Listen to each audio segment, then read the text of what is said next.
I'm Nick Westergaard, and this is On Brand, helping you tell your story. My guest this week is Joe Pulizzi. Being present counts for something, and you just can't break through all the clutter online like you can in person. I mean, if somebody pays to come to your event and travel across the country to spend time with you and your brand, you've created a super fan. Joe Pulizzi is founder of multiple startups, including content creator education site The Tilt, the content entrepreneur event Creator Economy Expo, or CEX, and is the best-selling author of 7 books, including Content Inc. and Epic Content Marketing, which was named a must-read business book by Fortune magazine. Joe is best known for his work in content marketing, first using the term in 2001, then launching Content Marketing Institute and the Content Marketing World event.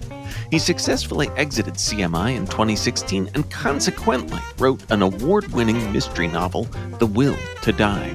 He also has 2 weekly podcasts, the Motivational Content Inc. podcast and the content news and analysis show, This Old Marketing. My interview with Joe Pulizzi is coming up next. But first, as a business-to-business marketer, your needs are unique. B2B buying cycles are long and your customers face incredibly complex decisions. Isn't it time you had a marketing platform built specifically for you? LinkedIn ads empower marketers with solutions for you and your customers. LinkedIn ads allow you to build the right relationships, drive results, and reach your customers in a respectful manner. On LinkedIn, you'll have access to and build relationships with decision makers. Of the 875 million users on the network, 180 million are senior level executives, 10 million are C-level executives. You'll also be able to drive results with targeting and measurement tools built specifically for B2B. And they work. Audiences exposed to brand messages on LinkedIn are 6 times more likely to convert. LinkedIn ads is also ranked number 1 for security, community, and ad experience as part of Business Insider's Digital Trust Study. Make B2B marketing everything it can be and get a $100 credit on your next campaign. Go to linkedin.com/MPN to claim your credit. That's linkedin.com/MPN. Terms and conditions apply. So you couldn't make Creator Economy Expo this year? No worries. You can get all the amazing content from CEX 2023 online with a digital pass. And Marketing Podcast Network listeners, that's you get $100 off the price. This pass includes on-demand access to 13 amazing keynote presentations, including Jesse Cole from the Savannah Bananas on how to create a fan's first business. You also get 32 in-depth how-to breakout presentations in 8 incredible tracks, including podcasting, Web 3.0, revenue growth, subscriber generation, SEO and conversion, and social video. That's well over 40 hours of programming to help you grow and build your content business from the comfort of your own computer or phone. And you have access for the rest of 2023 to learn at your own pace. Go to bit.ly/CEX on demand. The URL is bit.ly/CEX on demand. All lowercase, all one word. And use the code MPN100 for $100 off, bringing your one-time price to just $495. All the learning from CEX on demand for the rest of the year. Get it for a limited time at bit.ly/CEX on demand. Joe Pulizzi, welcome to On Brand. Well, Nick, that was a fantastic show. Thanks for having me. There we go. And we'll link up to all of that in the show notes. Yeah, I was trying. Yeah, I wanted you to do the short. If that's the short bio, then I have to work on my bio game because I guess that's what happens when you've been doing. You've done a lot. 30 years of marketing and publishing stuff. It's crazy. You've done a lot. Plus, it's you did all of the CMI stuff that really merits kind of its own couple sentences at minimum in a short bio. And then you've been busy since then in charting through all of that.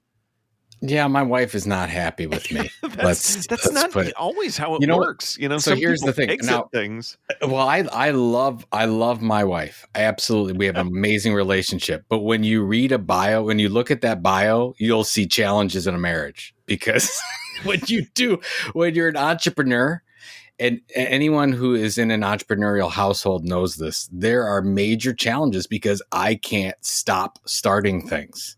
And you and Nick and you and I, we've known each other for a long time. And you know that, like, you're like, oh, Joe's doing another thing because I have a problem. That's my, there should be some kind of I don't want to say it's AA or some OCD Anonymous. There's something for entrepreneurs where we just can't stop. I have issues. And with that, you've probably started another venture on the mental health of entrepreneurs. Actually, I'm glad we're having this podcast because I'm launching a new business. There we go. It's going to be a membership for entrepreneurs. We can all get together and talk about how crazy we are. But it's a great chatting with you. It feels like we haven't done so in a long time. I know. I always remember kindly that wonderful event you put on in Iowa City. And are you still doing that event?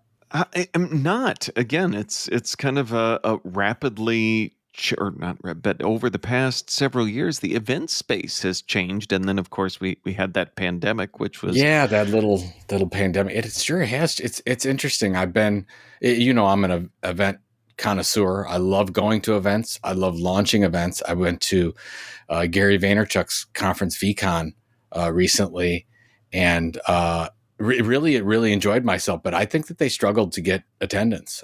I don't think it's it's funny. You see a lot of the consumer side stuff and they're busting down the doors, but still from a business travel standpoint, you're not seeing full budgets to that point that we saw in 2019 yet. I don't know when that's going to happen. I don't know. I don't know if you talk to marketers in the arena, but a lot of them are like, hey, the executive team is just like, you could do it online. Just call in, virtual. That's what, it's you can, but it's not the same. It's not, you don't get that networking like you can get in person. Exactly. And it also seems, and thinking through this and talking about full travel budgets not being back, I also feel like I speak at a lot of, the statewide association of XYZ, and those events seem like they're very excitedly back, but it's a statewide event. You don't have the travel budget that you do to fly to the other side of the country and stay there for 3 days. That's right. Well, I've been to social media marketing world. I've been to obviously content marketing world since the whole pandemic thing, and none of them are close to being back to where they were before. Not because of anything that they did. It's just travel's not there yet, and it's not. In 23 might be a little bit better, but the only thing that I see going gangbusters is the AI stuff. The AI anything right now. I'm trying to think of like going through all my old books, Nick, and just adding AI to them. I think they'll sell more. I don't know if anybody will notice that there's no AI in it, but like our good friend Paul Raitzer, who launched the Marketing AI Institute. Not that I want to do a promo for him, but wow, that it was struggle for a lot of organizations to come around to that when Paul started that in 18, 19, 20, 21. AI marketing, what? And all of a sudden, that's the business you want to be in. I mean, he's already up 3 or 4 times what he was with that conference last year. At all it's crazy. Levels, even at university teaching, we've been joking that, when you sprinkle some AI into a conversation, oh yeah, let's get that done. So it does. I love the idea of just going back in and adding it to books to keep things going.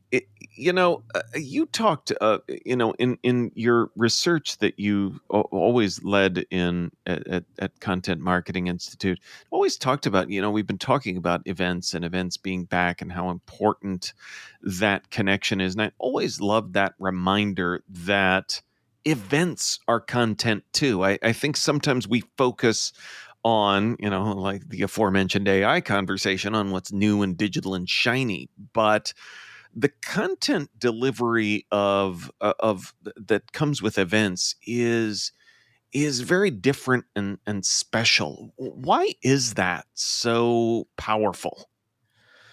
I think I've talked to you about this story before, but thanks for the question and teeing it up. But when I look at the medium, so let's just look at content marketing. Content marketing in an organization is very similar to the way a media company is set up. The only difference is how the money comes in. Content marketing organization looks at, oh, I want to sell more products. I want to sell more services. I want to create more loyal customers. I want to create better yield on the customers we have.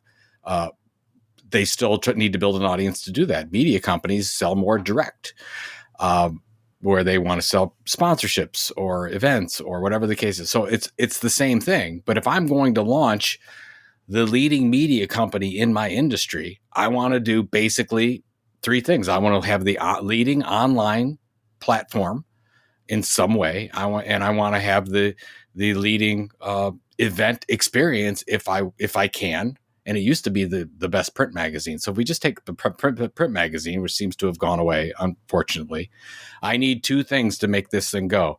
I need an amazing online experience and an amazing in-person experience. And what's unfortunate is a lot of marketing organizations, product-led organizations, they forgot about that in-person presence when you think about being a thought leader, creating an amazing relationship with your customers outside of what you sell. Having that in-person experience is critical. So let's look at the most innovative companies on the planet right now. If you look at Salesforce, you look at what HubSpot has done, they both have their own event. Adobe has many events. So if I would say you want to be an innovative company, you want to grow revenues like crazy, I will point to companies that have an in-person event, and that's part of their long-term strategy. And for some reason, maybe it's because we've gone so far online, or maybe it's because we haven't made the recovery from COVID like we were talking about, that's forgotten. I believe that is a critical component. It's also a differentiating component because doing in-person events are difficult. They're not, it's a 6-month cycle that is challenging to do for any organization. But if you can do it and integrate it into your marketing, there's nothing better. Red Bull is another one. Red Bull has a ton of events that they do. Procter & Gamble always led with a lot of events that they did. So I think for some reason we forgot about it. It's critical. It was a differentiation. In fact, the reason why we were able to sell Content Marketing Institute and create enough market value for it was because of the event, not just because of the profit of the event, but because the event said that we were the leaders in what we did.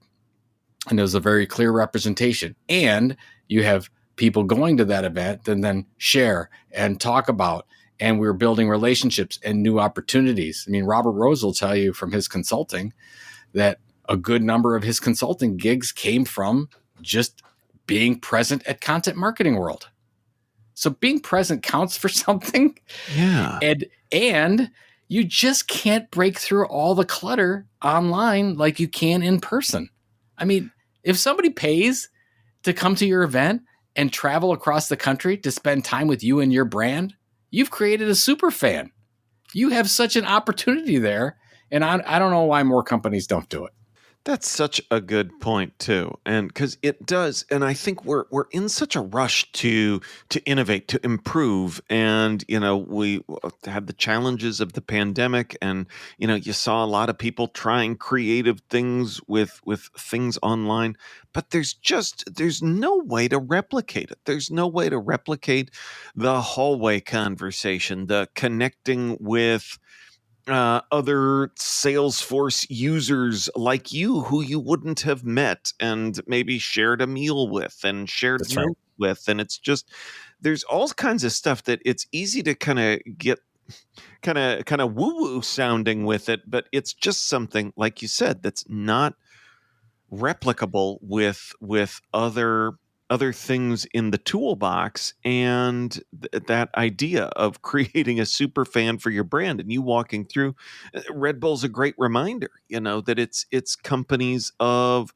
really all shapes, sizes, and industries that are doing this too. But I think you hit the nail on the head that we've forgotten. So hopefully we can get it figured out. Hopefully the budgets will come back too. Yeah. Well, the other thing too, the other problem that I've seen is that the marketing function, the digital marketing function, is separated from the event marketing function. And those two groups need to talk to each other. So whatever size company you're in, if you're listening to this, you need to spend some time with the event lead, and the event lead has to spend some time with the digital lead and get on the same page with your overall goals and objectives. Because when they're separate, Why would they? Because the event marketing person is generally just, exhibiting at other events. They might not necessarily be thinking about launching their own. If you're a content marketing led individual, you should be thinking about print, in person, digital, social, the integration of all of it, how you're creating an amazing customer experience with everything that you're doing. So I think maybe that's another missed opportunity there is talk to people inside your organization. On Brand will be right back after this.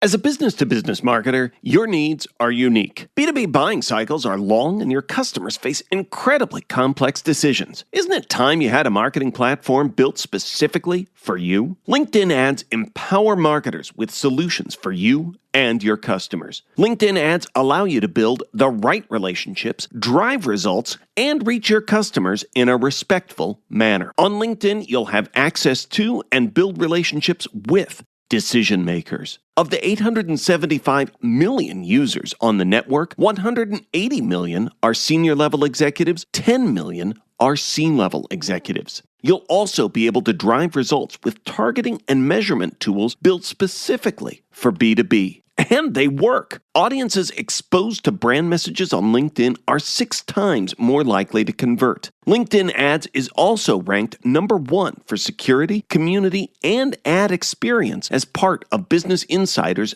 Digital Trust Study. Make B2B marketing everything it can be and get a $100 credit on your next campaign. Go to linkedin.com/MPN to claim your credit. That's linkedin.com/MPN. Terms and conditions apply. So you couldn't make Creator Economy Expo this year? No worries. You can get all the amazing content from CEX 2023 online with a digital pass. And Marketing Podcast Network listeners, that's you get $100 off the price. This pass includes on-demand access to 13 amazing keynote presentations, including Jesse Cole from the Savannah Bananas on how to create a fan's first business. You also get 32 in-depth how-to breakout presentations in 8 incredible tracks, including podcasting, Web 3.0, revenue growth, subscriber generation, SEO and conversion, and social video. That's well over 40 hours of programming to help you grow and build your content business from the comfort of your own computer or phone. And you have access for the rest of 2023 to learn at your own pace. Go to bit.ly/CEX on demand. The URL is bit.ly/CEX on demand. All lowercase, all one word. And use the code MPN100 for $100 off, bringing your one-time price to just $495. All the learning from CEX on demand for the rest of the year. Get it for a limited time at bit.ly/CEX on demand. Now, back to the show. So you've created a lot of things, a lot of content, but what I want to take an exit off of the content highway and talk a bit about you're a connoisseur of events, but also of mystery novels, and you wrote one. So what sparked the yep, that's happening now? Well, it's so I sold, as we talked about, my wife and I sold CMI in 2016. I stayed on until the end of 17. We're still friends, get along. I still speak at the event. Everything's good. But I left that business and took a sabbatical year in 2018. One of the greatest years of my life. I highly recommend if somebody can take a year off. We were able to do it. I did the first 30 days electronics free. It was a super cleanse. And by the end of 2018, I was trying to think, what's my next thing? And I got into a conversation with my wife just about my other books. And up to that point, I'd written 6 business books, business marketing books, I believe. And I said, have you ever read any of them? To my wife, I said, have you ever read any of my books? And she said, yes, I've read every one. I've read the acknowledgments page of every one. I said, other than the acknowledgments page, have you read any of them? She said, no, because they're about marketing. They're boring. So Yeah. And I said, how can you, I can't defend that. So she's not a marketer. She thinks they're boring. That's fine. They're boring. So I'm at the end of 18 and I'm trying to think of, okay, well, what can I do? I can't write another business book. She's going to think they're boring. And I said, what does she like? She likes mysteries and thrillers, small town murders. I said, all right, that's what I'm going to do. So at the end of 18, I started the process for writing my first novel. Hardest thing, Nick, I ever did. It took me I read On Writing by Stephen King. I talked to a lot of writers. I got a lot of different pieces of advice, but basically what I learned is I have to get into a rhythm similar to training for a marathon. I have to set a schedule, and it takes me weeks to get into that rhythm where I'm able to construct a world and work on dialogue and just see the image in front of me and type what I see. That took me a while to get there. And then by the end, the end of summer 2019, I had a draft, and I shared it with my wife, and I said, I wrote this for you. What do you think? And she surprisingly loved it. I said, is it good enough to publish? She said, yeah, do the process, get the editors. I did another rewrite. I got an editor, and I decided to publish it in audio first as a marketing thing in December of 2019, and then had the launch party for The Will to Die on March 8th, 2020, which was odd timing. That was the last time I saw all my friends for 2 months. So it was really interesting how that happened, but it did really well. I don't know how exactly it sold 7 or 9,000 copies or something like that, which is fairly good for a first novel. And I'm actually getting into the novel mode again, but I absolutely love doing it, and just not natural to me, but it challenges me. It works a different side of the brain, Nick, than I'm used to. And I believe, and my wife does as well, that when I'm working on a novel, I'm a better person. And I asked her about this, and she just says, I'm just more observant, and I listen more, and I don't talk as much. And I'm not the Joe Pulizzi content marketing salesperson guy.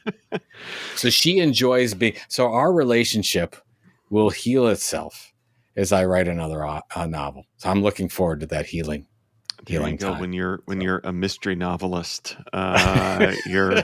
But I kept it, just so people who are listening to this about, content marketing or marketing strategy. The protagonist in The Will to Die, my novel, runs a marketing agency. So it is actually a book where you will learn something. I tried to create a book that told a really compelling story that any fiction lover would enjoy, but also if you're a marketer, you'll actually learn something from it. So we'll see. That sounds amazing, because again, so many great detectives and protagonists have some other gig, and then they end up also solving mysteries on the side. So I love the idea that one of us marketers could. That's it. Yeah, exactly. And here's the thing: this marketer has a lot of problems. Like there's. Okay. It's sort of an amalgamation of all of our friends, Nick. Oh, wow. You'll know right away when you start. Will Pollitt is the main character, and you're like, oh man, I've been to this conference before. Oh, that is amazing. So in planning out a mystery, because I love reading mysteries, and I'm always kind of dumbfounded, like what the process of planning that out. Did you have to reverse engineer it from the crime? I don't want to spoil it for anybody, but just process wise, how do you? Because that also seems like, I mean, you've got like all the things you said that's different about fiction with dialogue, etc. But what about something that is a mystery?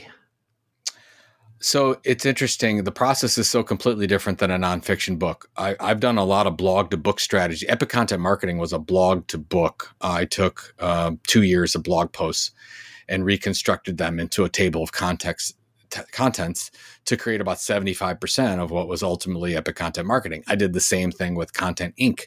for the content creator side. So I reused a lot of what I had, created a table of contents, done. So I went out there and I'm like, okay, this obviously I don't have any content to build from. So how do I go forward with a table of contents? And I did have an idea. So I had an idea and a premise for what would happen. It's a very, very short thing. And I talked to a number of people, and basically they were saying, oh, build your story arc, different groups, group it together, try to come up with what chapter titles would be, whatever. And I tried that and miserably failed. Like nothing worked. Like I can't do that. And then I talked to, I can't remember what podcast it was, Nick. I'll have to figure it out. I'd listened to a podcast, and it was on writing.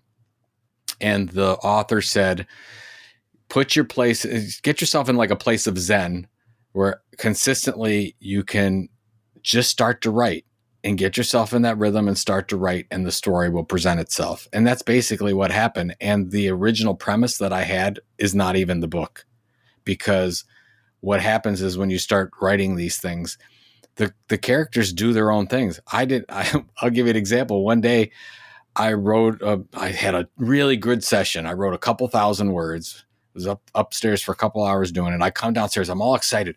I talked to my wife. She said, "How'd the writing go?" I said, "Oh my God, it was fantastic. You'll never guess what Will did today." And she's like, "What are you talking about? You are the author. You should know what Will's going to do." I said, "I didn't know. I had no idea Will was going to do these things." And that's exactly what happens. You get into that rhythm where it actually, you can see it happening in front of you, and you are just recording it like you would be at a trial. You're just taking notes on it. And that's what the process was. So I started, the first stuff that I wrote, Nick, was terrible. It was just crap. I've never used it, and just throw that stuff away. And it's just practice. And then I was absolutely right. I got into about a 4-month rhythm and wrote the first draft for The Will to Die. And so I'd love to tell you that there was a real methodology behind it, but basically it's just setting the time aside so you can train for the book. And because I just trained for a marathon, and it's funny how similar the process is. Yeah. Every day during whatever you have a specific thing that you're going to do, you're setting aside 1,000 words or 2 hours or whatever it is, and give your imagination a chance to run. I love it. So in talking about that process, I do have you talked about it being totally different than nonfiction writing. In having done that, having run that marathon, is there anything that you've observed now in your work as a creator with CEX and your other projects, that having that fiction writing experience has then in turn informed that work? I probably to the point where everything I do, I think from a content creation standpoint, even business. So I'm, we're heavy duty B2B, but everything I do feels like it needs to be entertaining first and foremost. And that's the way that I feel events. Maybe it's an informative event. It's on whatever topic, but first and foremost, if you're not entertaining and people aren't having fun, they're not going to be open to the education. And I really do. And maybe that's where the fiction novel came in and just solidified that fact. So that's one thing. The second thing is, I've learned over the past couple of years that, I don't know if this has to do with the fiction novel or not, but I guess I would say it's okay to play your hits. You can repeat a lot, and you should be repeating a lot to get your message across. I always felt that, oh my God, I wrote that blog post. I can't write that blog post again. That's not true. You should write that blog post every 4 months. Write a little bit different, maybe a different example, but play the hits again. And I've learned this really well on LinkedIn. So I post every weekday on LinkedIn something. And every 3 or 4 months or so, I'll go back into the archives and repost something, because not everybody sees it. Yeah. And people need a reminder of it. So it's almost like, when I look at the editorial calendar right now, I almost have to say, okay, how often do we bring those things back? Because people have forgotten, they need reminders. You got a new audience out there. Lots of things have happened to go. And I guess that's been my strategy for the last 15 years, because I keep playing the hits. And just taking a new spin off of them here and there, but I've basically been saying the same thing I have since 2007. That's a really good point. There's a lot of references that those of us that are speakers make to, like developing stand-up comedy and, kind of developing your material. But one way I think it's different is, someone in that business records their special and then kills their hour. They Yes. can't do that anymore. And that's where I think the comparison diverges and does become more like a musician. I think he'll divide a room. I'm a Billy Joel fan, and or at least he'll divide a room in my household.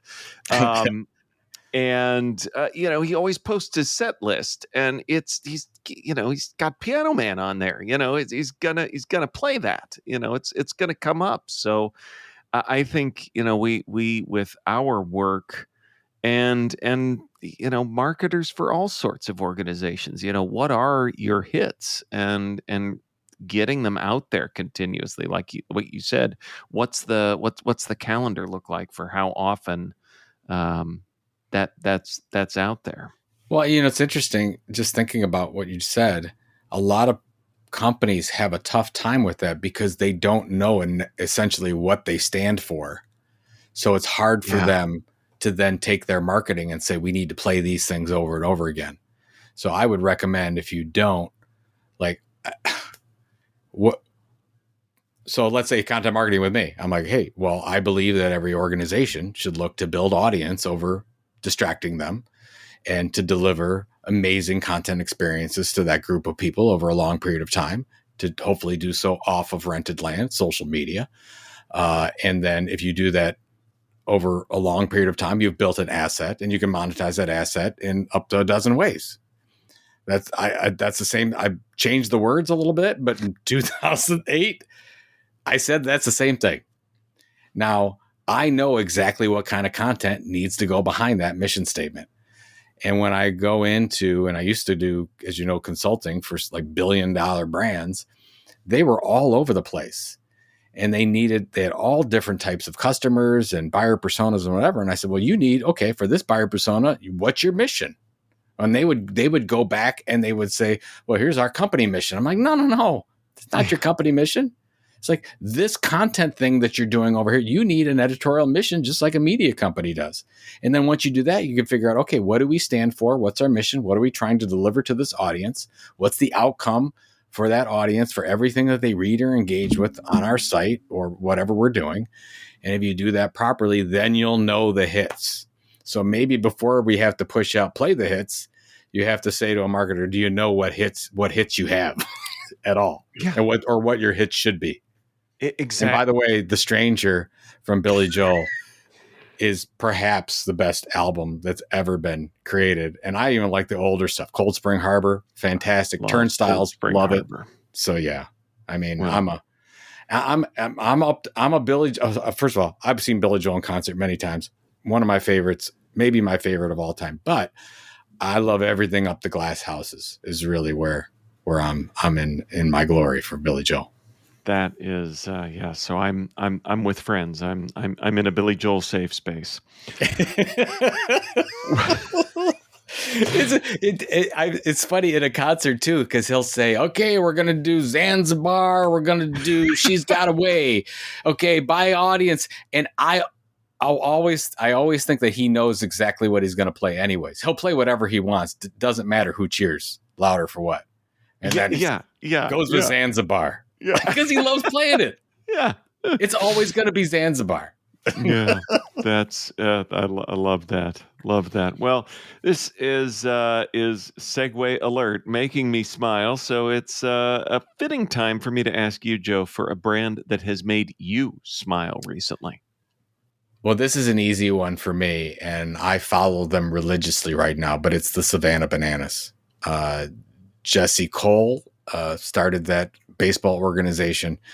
I think it was in 16 or 17, whatever. There was no baseball going on in Savannah, Georgia at the time, and created, I don't want to say the Harlem Globetrotters of baseball, because I think that's unfair, because if you see what they're doing, it's literally amazing. Everything they do is focused on fan engagement, and to have that fan leave with a smile on their face.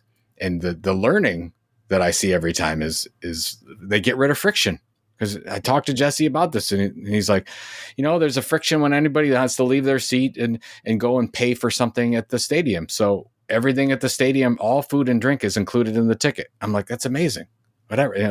It's like people go to a game, but they want to remember that game and they might forget it. So a week after, we take a clip from that exact game that they were at, and we put a minute clip together of the highlights so they can remember that game forever. I'm like, what? You do that with every game? He does that with every game. Wow. Isn't that amazing? Well, and then they have interesting things like that other teams won't do. Like instead of the first pitch, it's the first banana. It's instead of, they have the Lion King moment where they raise up the baby banana at the beginning and sing the song of the banana baby of the game. Oh, wow. I can go on and on about how much I love the Savannah Bananas. Here's the amazing part is, so when him and his wife first launched this company, they couldn't get anybody to buy a ticket. Now they have 620,000 people on the wait list for tickets. Wow. They sold out the season in 5 minutes. It's all because, a lot of things. If you go to the Savannah Bananas social, you'll see all the crazy things that they do. But I think every one of us can say, how do we just make it easier for our customers to buy? And let's just get rid of a couple of these things to make that experience better for them. Yeah. So that makes me smile all the time. Every day I look at something Jesse posts and I'm like, that's amazing. That is great. And an on-brand smile from you to boot, because it gets back to that. Everything needs to be entertaining, even and especially B2B. There you go. Joe, where can folks go to learn more about who you are and what you do? Oh, thank you. So joepulizzi.com, Pulizzi you can find everything I'm involved in. Our nonprofit Orange Effect Foundation for Speech Therapy. We've got all my books, including The Will to Die, Epic Content Marketing, and Content Inc., all that good stuff. And I'm at Joe Pulizzi on all the socials. And then the projects that I'm really working on right now is thetilt.com, which is a 2-time-a-week newsletter for content creators, and our event, which we just had. Our annual event is Creator Economy Expo, and you can get more information on that at cex.events. Awesome. And that, as we joked at the beginning, we will link up to in our show notes. All the stuff, all the things. Which folks can find at onbrandpodcast.com. Joe, thanks for being on brand with us. Nick, it's been a pleasure. On Brand is part of the Marketing Podcast Network. If you like what you're hearing, if we've made you smile, you can always listen free on Spotify, Apple Podcasts, or whatever your favorite platform may be. And please take a moment and rate and review the podcast to help others find the show. Until next week, I'm Nick Westergaard, and I'll see you on the internet.